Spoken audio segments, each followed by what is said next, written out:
We have been, Sunday we talked about Krangles, and hopefully none of you were Krangles. If you were, then hopefully by now you're not. You're not going to be mean, smart, or crabby. That's our goal, right? No meanness, no smugginess, no crabbiness. I'm sorry, I'm saying Way to go, go back and listen to the sermon again. But so this past, so as we start, again, we're going to answer. I'm going to keep plowing through questions that have been lobbed my way, and we're going to answer them. But specifically, since you're here, and this is the last night we're doing this, because next time we are together after Thanksgiving, we're setting up for the store. So. Questions specifically about something we've said, something you're thinking, that you haven't emailed to me, or you're not going to assume that someone else has, or it's just burning in your heart and you just have to know. Not that I'll have an answer. But shoot, I'll try it. I'll try to answer anything. Are you going to talk about polls and all tonight? What's that? You going to talk about polls and all tonight? I am. I am. We're going to come back around and talk about impaling tonight, because last week it was eunuchs, this week we impale. That's right. Big doings in the book of Esther, I'm telling you. What else can you ask? We're going to get there in a minute. So, if we don't cover specifically the details of your question, yes, by all means, we can How ask could it. you get a person way up that high to impale? I don't have an answer to that question. Well, in fact, you got to remember this was an era where they made pyramids. I mean, so you can get up that high. It is possible. Yes. You have to get about 3 Persians and throw hard, and then it's a game. They play a game. It's kind of, How high can you throw it? yeah. That's a long way to go. Or maybe not. I'm not sure. I think I can't. It might have taken a few hours to get them up there. Anything other than impalement that you want to talk about? Pain last week. We'll come back to it. Yeah. I was just curious, in chapter 9, they talk about a festival that they have. Yes. And that it was to be of feasting and joyfulness, and it was to be continued through the generations. Is that a Jewish holiday? It is. It's the holiday. It is the festival of. I told you I wasn't going to use this, Leanne, and I guess I lied. Put it away.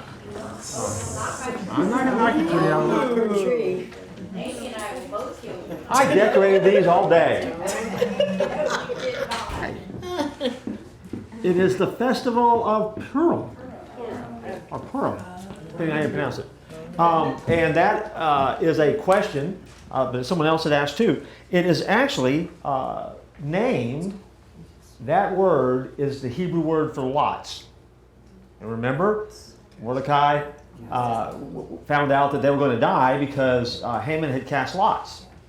And so this is a festival that celebrates the deliverance of God, the Jews, as recorded in the book of Esther. And so it is a festival that is still remembered in some Jewish cultures or Jewish traditions, even as today, depending on, how practicing or how versed a person may be. So that's it, yeah. So that is the festival. That's it. Good question. There's a test later, so make sure you get the answers. Well, is there like extra biblical books that talk about Esther's marriage? Because I get that it was God's plan to use Esther to save her people, but her prize was Xerxes, right? How mean of God? This is what you get for being obedient. Do what you get Xerxes. Is there any extra biblical stuff about that? Like at least he was good looking. For her to have such a weasel? Oh, no. Seriously, I'm a fan. Thank- Glad there were a lot of other women in the harem. I mean, She only had to put up with me. Yeah, I guess so.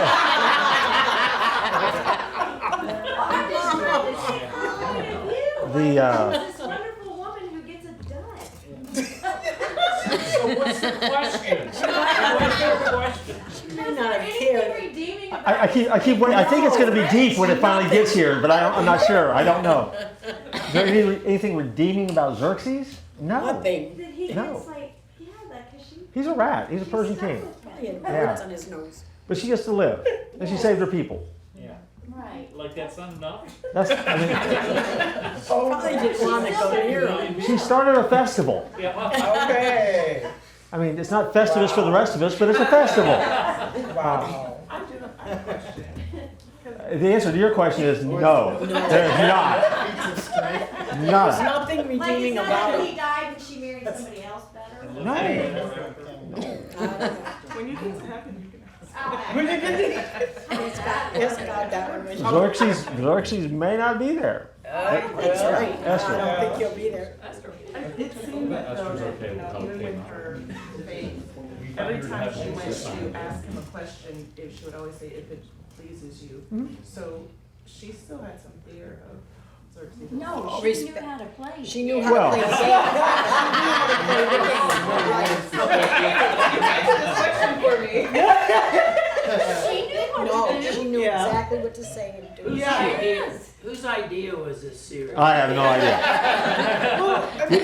You got to go back. You got to remember though. She She was For, also protecting her people. yes, because you have to Right, that remember came first in your the heart. cultural setting of the series. If you don't, I mean, we mentioned it briefly, obviously, but I mean, if you don't have a handle on the culture, you can't understand the complexity of Yeah. the series, or not the series, but it's so complex. But the story, because again, women were property, even the queen, and you saw how easily a queen could be, trashed. Yeah. So Esther was smart.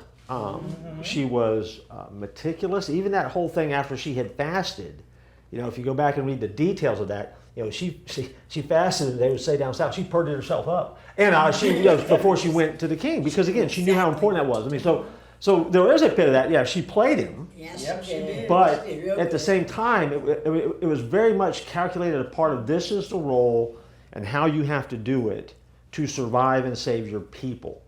And so while that sounds kind of, yeah, she's playing him and she's, flirting along with him and trying to get it, yes, she was doing all that. And those were resources that God gave her to use for that moment to save an entire group of people. So, I mean, and I think sometimes we lose sight of, because of the cultural differences, we have a hard time in our heads getting Yeah, why did she have getting do to it? the point where we think as followers that's the way we're supposed to do things. I mean, for example, if you come out of the Middle Eastern culture, there are some things that Christians have to do in the Middle East to survive Yeah. that we would just say, we could never do that. Well, you don't have to do that. Right? We're Americans and we're Floridians, and we don't have to do that. And so, the cultural setting, for any Bible story though, not just Esther, but for even the Old Testament, because you read the Old Testament and you take it out of sequence, you just go, gosh, all God did was wipe out people. God is so mean, but that's not it. I mean, God was protecting a group of people that ultimately he was going to use to save the world. And so again, you always have to understand the history of it. And so, Maybe the better question is, her faith in God was had to be extremely strong over the fear of. I think it emerged in her. See, nothing about the early part of the story sets Esther and Mordecai apart as being great people of faith. I mean, and I think if you remember, I mentioned in the first week that they've chosen to stay there. They could have left. They've chosen to stay. Mordecai, and really that was Mordecai making the choice to stay. I mean, he was caring for Esther, so she was going to stay too. But he was the one that made the choice. And so I'm sure that in their home, faith and that tradition was talked about, how well it was practiced, how much it was practiced. It certainly wasn't public knowledge. They were kind of keeping it under wraps because they were staying close. They weren't with the Jewish settlers. They weren't with the Jewish people out in the suburbs. They were staying right there at the Citadel. So, for them, I mean, I think that the need, this is where you lean back into your faith. I mean, I think it's a great illustration of that time where, you talk to somebody, you meet somebody, and they've gone through some crisis in life, and you think, my gosh, how did you get through it? And they say, well, I reached back into my past, and I remembered the faith that I grew up with, and all of a sudden, I had to start applying it to my life for the very first time. And it works. And I think that there's a little bit of that going on in the story, too, that we kind of lose. Because, again, we just think of Queen Esther, we think she's heroic, we think, Mordecai's the guy. We just forget that that happens, one of the questions that was asked is, when did the events take place? And I've mentioned this a couple times, but only this is a 10-year story. Okay, so we read it in 9, well, so far we've actually only been, to 7. I mean, we're 8, we're going to jump into 8 this week. But I mean, this happens over 10 years. By the time that we meet Esther, it's 10 years before we get to the end of the book. And so, we're taking huge jumps of time and things happening, and there's so much there, and we're hitting highlight reel. But I mean, this is a 10-year saga. So, I mean, there's a lot that we don't know, and there's a lot of movement, a lot of growth. But yes, in the end, yes, she identifies with her people. She owns it. She realizes the risk. So does Mordecai, and then at the end of the day, it works. And Xerxes is momentarily a hero, but he's nothing but wishy-washy. I mean, he's spineless. He's a jellyfish. Because he is that way, because He's what jellyfish. if he had said, what if he didn't believe her? Well, I mean, and what happens after that? Does he change his mind if something better comes along? I don't know. I mean, history, we kind of move away from the story pretty quick, and you can go back and figure out, that they, Persia, they were eventually overtaken by, I can't remember who now, but I mean, it's a story. It's the story of the Middle East, right? Yeah. That's a good question, though. I mean, but again, you got to remember, this is 10 years. And so if let's say she's 18, by the time that she steps into the palace, she very well could be, 27, 28 years old. So there's a whole lot of maturing and growth and figuring this out and figuring faith out and figuring out, again, reconnecting to the things of God that you forgot or the things of God that you should know, and how does that take place? So, What do you think about the situation when they had the massacre? I don't know if you've gotten to that section yet. After Xerxes granted her Haman and all of the people, that she decided, upon the king's request of whatever she wanted, that she said, okay, let's keep killing for another day. yeah. Which is, whew, she grew. Yeah. I mean, like you were saying, it was over time, but she grew to the point where she wanted to make sure, even though they had massacred so many people, she wanted to send a message to say, this is for real, man. Anybody else got any thoughts about it? Let's do it for one more day. I don't know if that was her reasoning, but... Now we're back to that vengeful God again, aren't we? Yeah. Exactly. Oh, yeah. I mean, there's a, we are actually going to mention that, so I won't go too far down the road. But again, that could change, so I might have to come back to this. But yeah, circle back. But but one of the things that, again, and I hinted at it a second ago, that we often forget about God, though, is our intimacy with God is such an incredible privilege that we have to live in this era of this generation. The Holy Spirit dwells in us. We're the outposts of the kingdom of God. You go back past Matthew, back into the Old Testament, they don't have that relationship. God's not with them every day like this. He doesn't speak to them. Come on over here. He doesn't. Got it on Zoom. Now I got him on mute. Okay. He doesn't dwell in them and live with them every day. And so we because we know of God, because He has shown His love for us, and we have seen that side. We've seen Christmas. We've seen Easter. We've seen that the Word became flesh and dwelt among us. We have that image of God, and that's cool. I mean, I'm glad we do. They didn't have that image of God, and so I think sometimes we're so familiar, for lack of a better term. It's not bad. We want to be familiar with God. We want to know Him well. That we sometimes lose the holiness and the seriousness of God. Because again, when God says, what started this mess, right, was when God says to Saul, kill them all. Wipe them all out. And Saul goes, well, I'm going to keep the king alive and keep some livestock. No, God said kill them all because he knew and saw he knew down the road this was going to be a problem. So here we are in Esther, and now there's a problem. And so while God sounds vengeful sometimes to those that don't know him, and because our intimacy with God, we think, God, he's so good, and he's so kind, and he's so loving. He is, all of those things. But don't kid yourself. God takes it really, really seriously if we don't take him seriously. And I mean, then sometimes we play giggly games with God. We make him our good buddy sometimes, and sometimes we do it, and we just make him our good buddy who sits next to us in worship sometimes, and we forget that, we're just not throwing our arm around him and kissing him on the cheek and stuff like that. I mean, Judas did that, but we don't do that. And he is a holy God. And, and the fear of the Lord is beginning with wisdom. And so, you love him and you're close to him and you're glad he's your God. But at the same time, if God speaks, it's that stop you in your tracks and go, I need to, okay, I got the message, I need to do it. And there's a balance to that. And the more we grow and the deeper we get, the more that intimacy grows and we understand that. If not, we have to look back at the events that we're talking about here and we just go, that seems so brutal. But now we're back to that eye for an eye, right? I mean, we're going to pay back and we're going to push hard. Now, again, there's some other things about that story that there was a little bit of backing off that was done there, but still at the same time, I mean,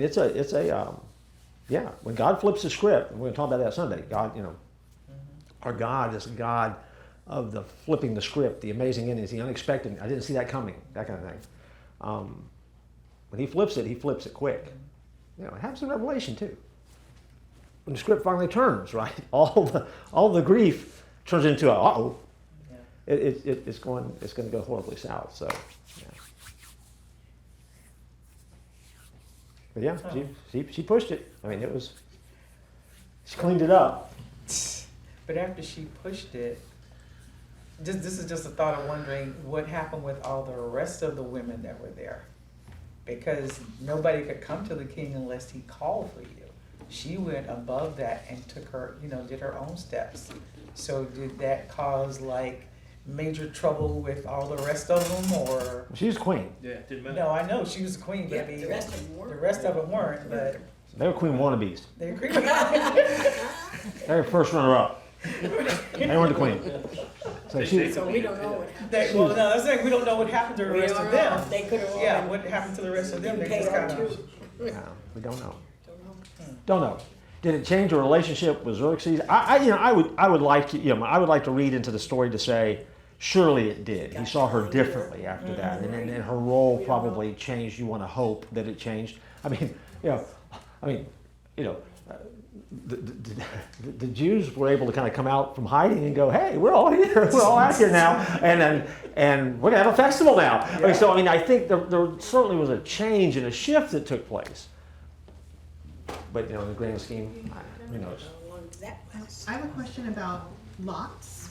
So Lots. that's yes. Yes. Is it like craps or what is Yeah, it? it's very. We would best understand it as craps. Yes, it's very much like total darkness.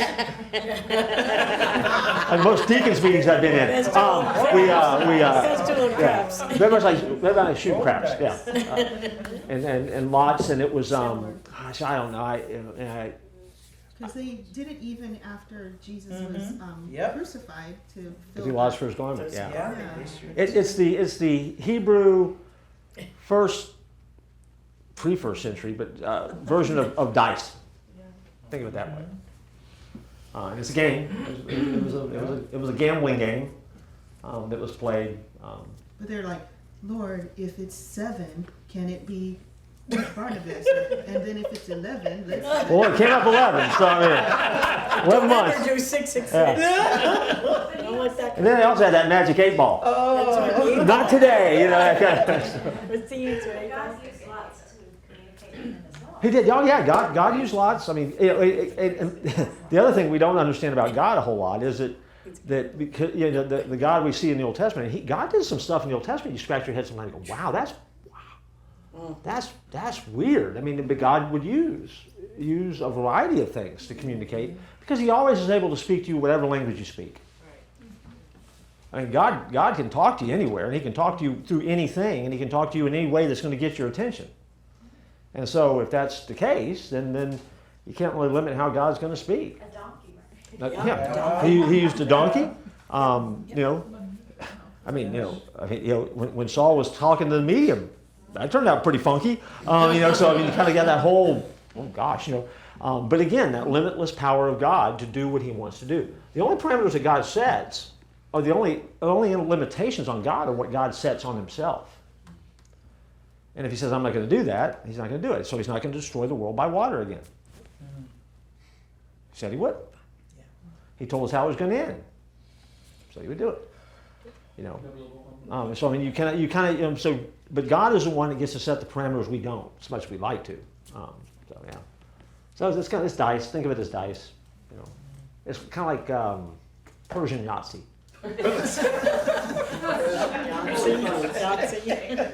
That'll mess you up, won't it? Yeah, what? I was always interested and kind of curious why Esther ends up in the canon of Scripture, even though it doesn't mention God. There's inferences, but God's not mentioned. I have an answer for that, Jim.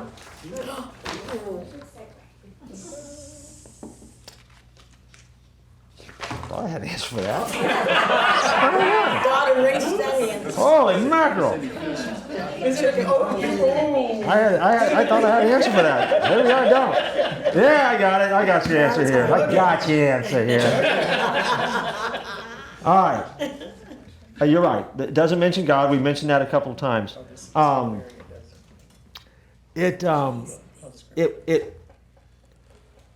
Esther is a book that is a weird book that was debated often when they were putting what we have as a final version of the Bible together. That's a whole different study of how the Bible came about. But it becomes a part of the canon that was controversial. Martin Luther, for example, he did not want Esther included. He thought it didn't fit. He thought it was a mistake. I mean, he was on the record of saying that. And you think of Martin Luther, the great reformer. Yeah, he didn't really preach out of Esther. He just thought it didn't fit because it didn't mention God, because we didn't have some of those other notations and stuff that were there. But it did. It was voted in because, again, it's a book that is consistent with how God works. It's a book that fit historically where it needed to fit. And it was believed that this really was a part of that God's redemptive work as he was dealing with and bringing his people back from the brink. And so that's why it made it. Now, I'm sure there's a lot more criteria, and there was a lot of debate and a lot of discussion over it because you got a book that doesn't mention God. Although some translators stick it in there. Somebody walked out Sunday morning and said, hey, my Bible says God right here. I'm like, yeah, that's the translator who stuck it in there because the book, it's not there in Hebrew. But again, we just drop God into the book. We just think it's okay. And so it's kind of where, I mean, that's how. I mean, I'd love to give you more than that, but no, that's all I got. Yeah, no, that's all I got. I mean, you give me a lot more time, that's all I got. I mean, the question's now done. I'm done there. So, anything else? Okay, let's talk about impalement.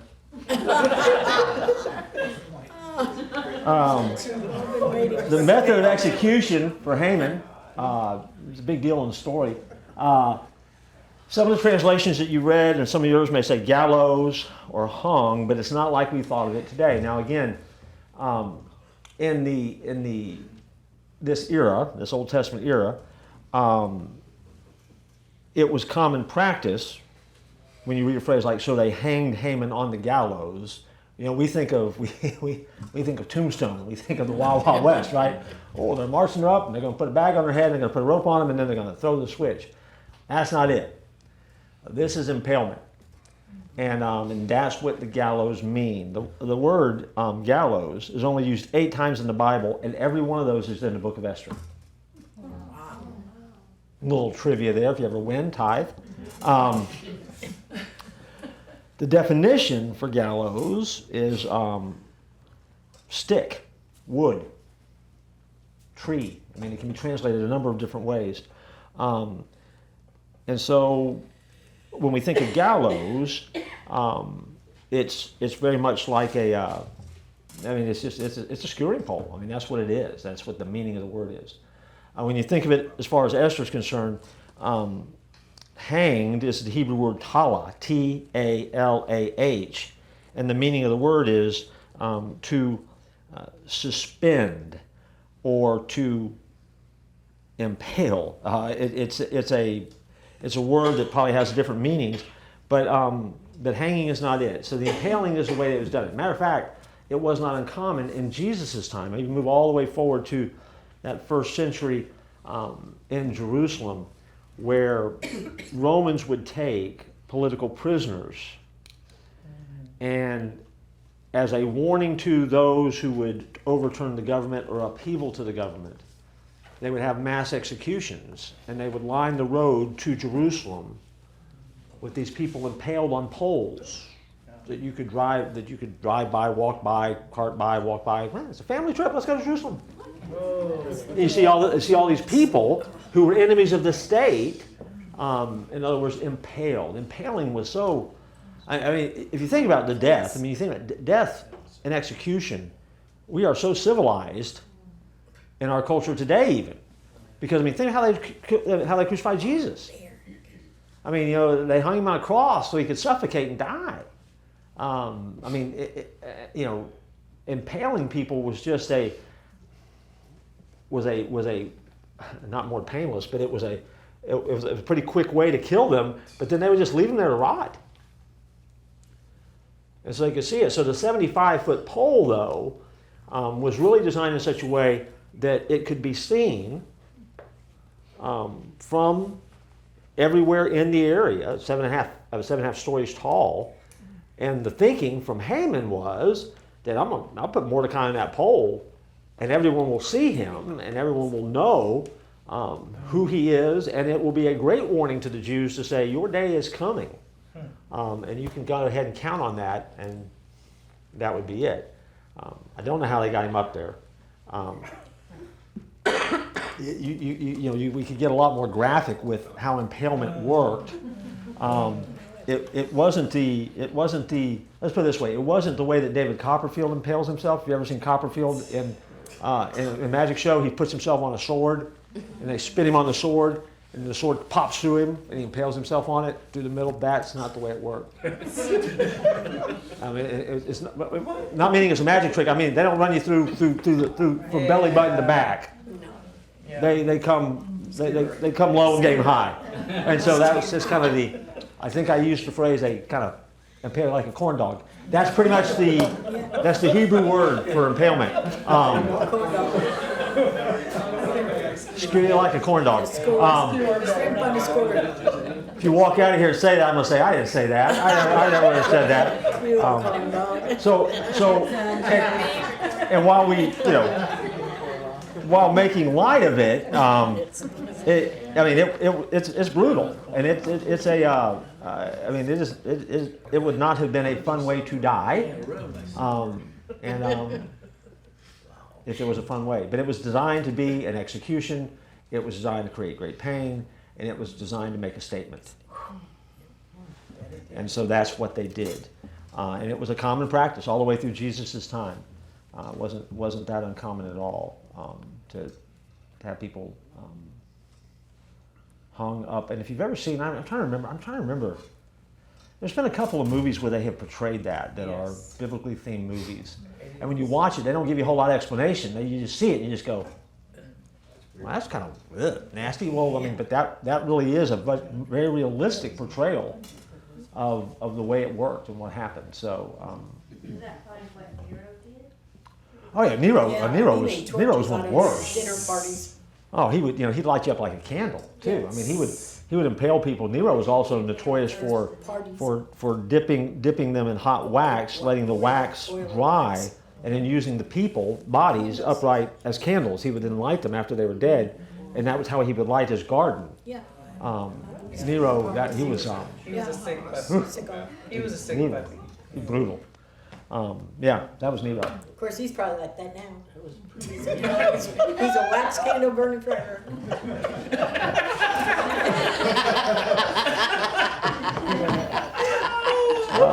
No, you don't know. Any other questions about Esther? I think better move through it. Esther was written by, not Esther. She didn't write a book and call herself that. That would be like you and me writing a book and then naming it after ourselves. The book of Jim, the book of Jeff, you know. Although there's a TV show, According to Jim, one of my favorites, by the way. Esther was written, it's believed, by Mordecai. Mordecai, historically, is the one that they believe was actually the author of the book. If it's not Mordecai, it was probably Ezra. Definitely not Haman. No, it's not him. He didn't make it to the end. But most will believe that the book is written to Mordecai. And the original audience of the book, and one of the reasons, again, we come back to why it was included, was the Jewish people. So they would understand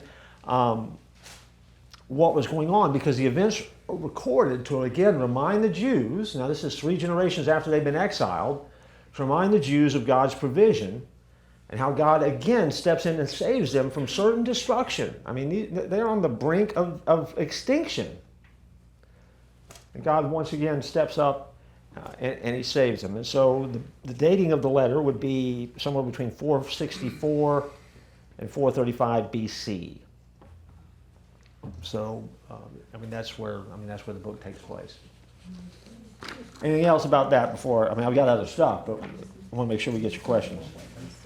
It's curious that they dodged a bullet there, and then during World War II, the Jews went through that.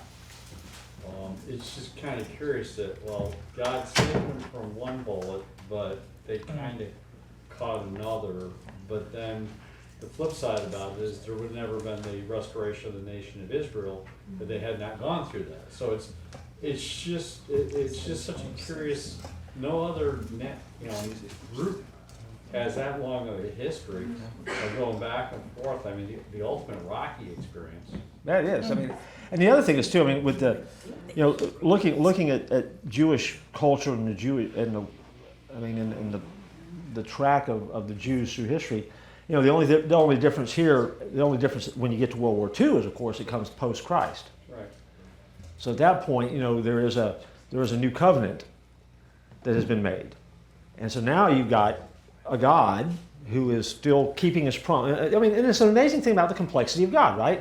He's still keeping his promises to his chosen people, that group of people that he said that he would watch and he would take over and he would make sure they had their land and he would do all of that. But then he has that new covenant where he begins to establish it. So he doesn't forget the Jews. He gets them back because it's all about redemption, giving them every opportunity to look back at history and say, we have another chance, we have another chance, we have another chance. And only God could multitask that way.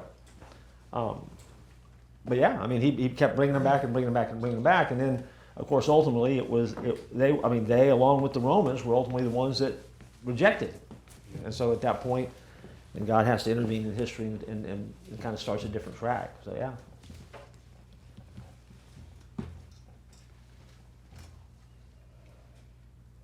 What else? Now, we're at Esther this week, and then it's Thanksgiving weekend. I know some of you are traveling, or some of you are already going to be traveling. There will be a little bit of Esther on Thanksgiving weekend, not a lot. We're talking about Thanksgiving, but we'll certainly use Esther because that way we don't have to change the backdrop. But you want to change it a week before Christmas, I think that's a little bit overload. Just get a fireplace and it'll do Christmas. Yeah, we'll big shift comes, that Sunday afternoon on the 28th. But we will try to wrap this up. And again, but we've hit big chunks. Sunday morning we covered 3 chapters. There's a lot in those chapters that is really worth digging into and really worth exploring that we just couldn't get to. I mentioned to you last week there is a whole problem. We're going to deal with it a little bit on Sunday morning. Of the king. Interestingly enough, the Persian king didn't have enough power just to cancel a decree that he had already made. So that's why they had to kind of go through this whole, we have to amend the decree. So ultimately they amended the decree, is what officially happened, which is why then all of a sudden the Jews were going to go and go on the offensive all of a sudden. That's what flipped it, because they had to amend the decree, because you can't change the decree once the king has made it. Even the king can't change it. Persian rules, go figure. But that's what they figured out. They figured out a way. And again, part of that, though, is that a complicated way that God works and how he works out of those environments. And he does some amazing things. What else? I have about 20 things that you need to learn from the book of Esther. No, I don't have that many. I have some big conclusions we can make that we're not going to make on Sunday, but I want to make sure we get your questions in. Because this is the Esther Extras. Esther Extras. All right. Get all yours, Amy? All question answered.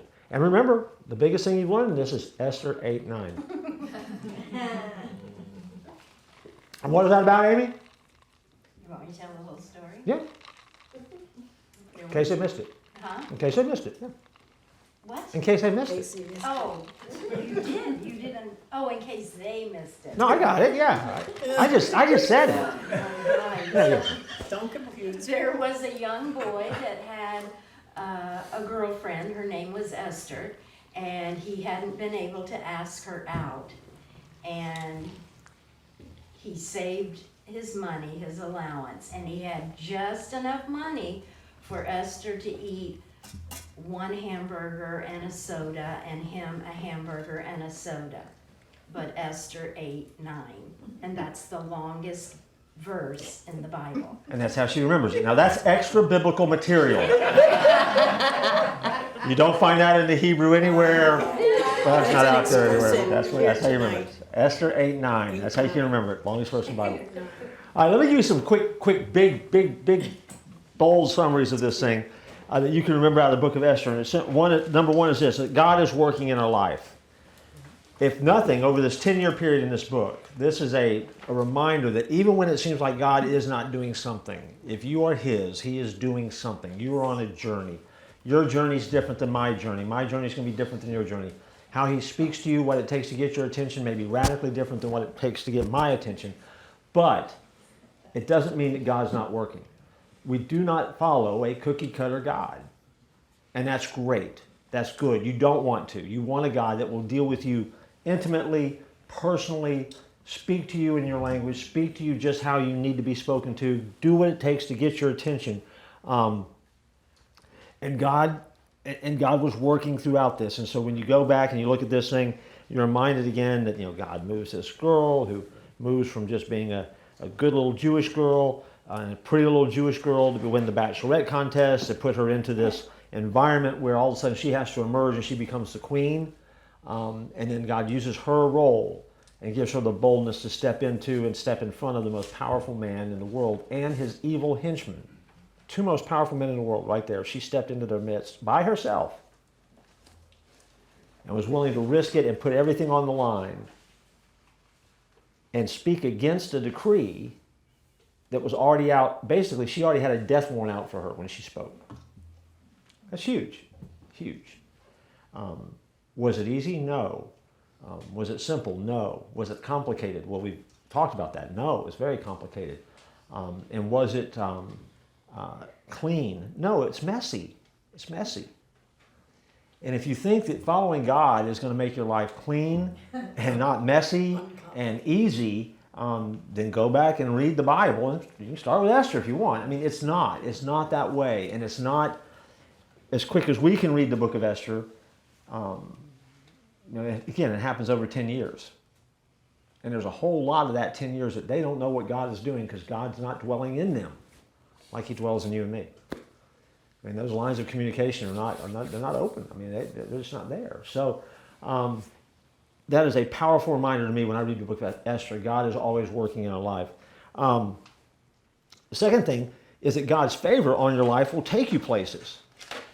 In other words, God's blessing in your life will take you places. God doesn't do what He does by accident. We talk about this so often. God blesses you for a reason. He takes care of you for a reason. He does something in your life for a reason, not so you can be a holy hoarder and not so you can hide that blessing, in the back room somewhere or put it in storage at Pinecrest or something like that. It's designed for you to do something with it. If God blesses you and He blesses your life, the next question should be, after you say thank you, is what do I do with this? And we don't do that very well. I mean, on a good day, we say thanks. But how often is it we don't default then to the next question and say, well, what do I do with this now? I mean, you've given me this role, this job. Thank you. What do you want me to do here? You've done this thing in my life. You've answered this prayer. What do I do with that? How can I be obedient and faithful? Because God's favor, His blessing, takes us places. And so, if you go back through the book of Esther, time and time and time again, her emergence from what was in essence a harem to become the queen, I mean, all orchestrated by God in incredibly tough circumstances. And God knew exactly what He was doing, and He had blessed her, and His hand was on her life, and He was doing something, and He was doing it for a reason. And I think that sometimes we're maybe too preoccupied, if you will, to recognize that God is doing something in our life, and He's doing it for a reason. Whatever you go through, whatever season you have in life, and some are good and some are not so good, but what is He doing in that season? Because He's trying to do something, He wants to use you. Some of the seasons are dark. Isn't that bad? Some are easy, and some are fun, and some happen so fast, and others seem like they never end. I had a meeting this morning with someone who talked about that COVID nearly killed them. I mean, they were on death's door from COVID, and they thought they were going to go down for the count. And due to the good graces of some of our local law enforcement folks, our civil servants, they were able to get them some of the drugs that were hard to get at the time, and was able to give them what they needed that wasn't readily available, and they used their influence to do that, and that really brought them back from the brink. Darkest season of their life, they said. It was brutal. And they had a lot of other issues that had brought them up to that moment, but they said, this was the toughest one I faced. And I said, well, so how are your antibodies? You want to do it again? Heck no. No, of course not. No. But again, dark season, but coming out of that, though, with some amazing moments of how God showed up and showed off, and how God uses people in your world that you build relationship with, that you think in a million years that they don't care about me. No, they cared. Probably saved his life. So, God blesses you to take you somewhere, to do something with you. The third thing I would say is, and this is like a no-brainer. It's church. Prayer is powerful. Amen. And fasting is also powerful, even though we as Southern Baptists don't fast a lot. We're much more along the line. We want to have a church dinner instead. But fasting is not necessarily a bad thing.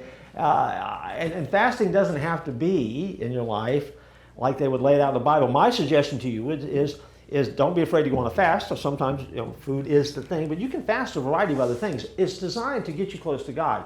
I guarantee you the American Christian culture would be so much better off if they went on a social media fast on a regular basis. Yes. I promise you they would. They would be closer to God. I mean, and that's not all the time. You don't fast forever. But I'm saying if they would periodically, regularly, monthly, go on a social media fast, disconnect from all of the electronics, get down to the bare basics, and connect with God and their family and the friends and the church and all those things that we used to do, they would be so much healthier. So much healthier than they are right now. You say that, and people look at you like you've got like a third eye, but I mean that's part of the. I mean that's just part, so you can fast a variety of ways. I fast annually on broccoli. You fast I have not eaten broccoli in 10 years, and I will continue to fast. I ate raw broccoli for lunch today. Did you? Yes, raw broccoli is good. May God richly bless your life. So raw. How about zucchini? So you definitely need to go hunting in Kentucky and come back with food because that's not. But again, so I mean, I occasionally fast. I fast from Bluebell every once in a while. I got a couple gallons in the freezer I'm taking home tonight. But you do. Once every 10 years. You do things that will kind of help you do that. I mean, you have to do it. You have to do it. Yeah. Sometimes you have to fast from the news. I do. Sometimes you have to fast from sports. Sometimes I do. Sometimes I do. Not during basketball season. Talk to me in March. but you figure out what it is. Because the idea is to bring your focus back to God. So prayer and fasting are powerful, just as powerful today as they were then. Okay, and so and remember, that's what Esther did, right? That's what she started. She said, we will pray and we will fast. Call the people, let them do it. There's power in prayer. I will do it as well. And when it's done, I'll go see the king.